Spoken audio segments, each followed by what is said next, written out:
Hallelujah! सभी को जय मसीह की। प्रेरितों के काम अध्याय में जब हम पढ़ते हैं, तो पतरस और यूहन्ना प्रार्थना करने के लिए मंदिर में जा रहे थे। तब उन्हें एक भिखारी मिला, जो लंगड़ा भी था। वचन कहता है उस भिखारी ने पतरस और यूहन्ना से कुछ माँगा। पतरस और यूहन्ना ने कहा, सोना और चांदी तो हमारे पास नहीं है, पर जो हमारे पास है वह तुम्हें दे रहे हैं। यीशु मसीह नासरी के नाम से चल। और बाइबल ऐसा कहती है, वह लंगड़ा उछल कर खड़ा हो गया।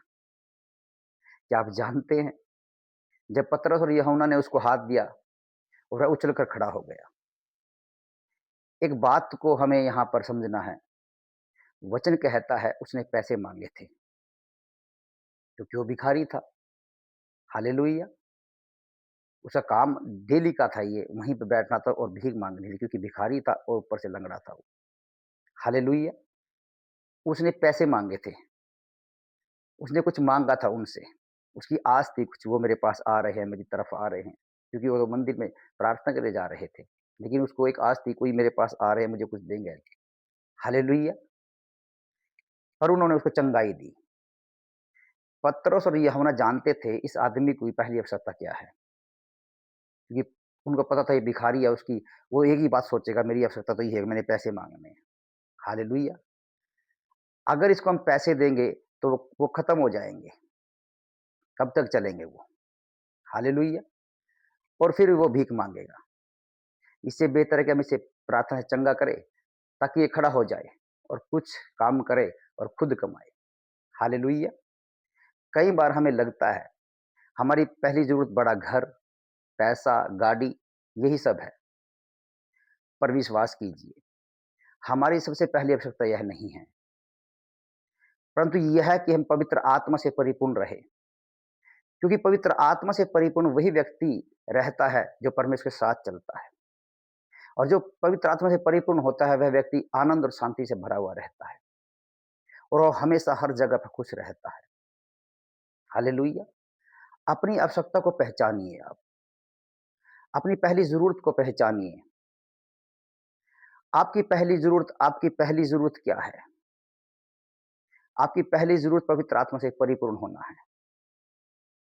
और ये तब होता है जब आप प्रभु के साथ वचन पढ़ने में और प्रार्थना करने में समय बिताते हैं। तो मेरे भाइयों और मेरी बहनों, अपनी पहली ज़रूरत को पहचानें। किसी के प्रेशर में आकर अपनी पहली ज़रूरत को ना खोएँ, ना भूलें उसको। परमेश्वर आपके साथ है। प्रार्थना में लगे रहिए, संगति बनाए रखिए। इधर-उधर की बातों पर ध्यान मत दीजिए। अपनी आवश्यकता को पहचानिए। जब आप अब अपनी आवश्यकता को पहचान जाओगे, फिर आपका जीवन सेम नहीं रहेगा। हालेलुया! वो भिखारी अपनी आवश्यकता के अनुसार जी रहा था, लेकिन प्रभु के दास जो आए उन्होंने पहचान लिया इसको, इसकी आवश्यकता ये नहीं है, इसको बदलना है।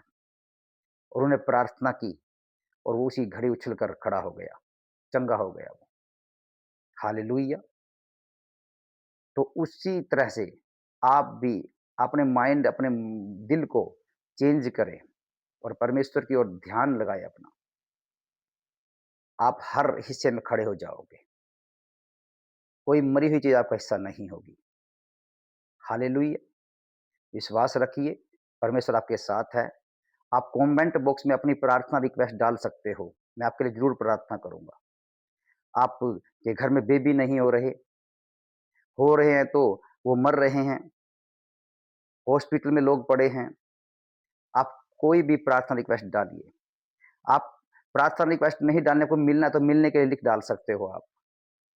मिलने के लिए लिख सकते हो आप कमेंट बॉक्स में आप। मैं आपको ज़रूर मिलूँगा और मैं आपको एक रास्ता ऐसा दिखाऊँगा, आप ये कहेंगे, हमने तो अपना जीवन व्यर्थ भी बिता दिया, इतना समय, इतने साल बिता दिए हमने, व्यर्थ बिता दिए।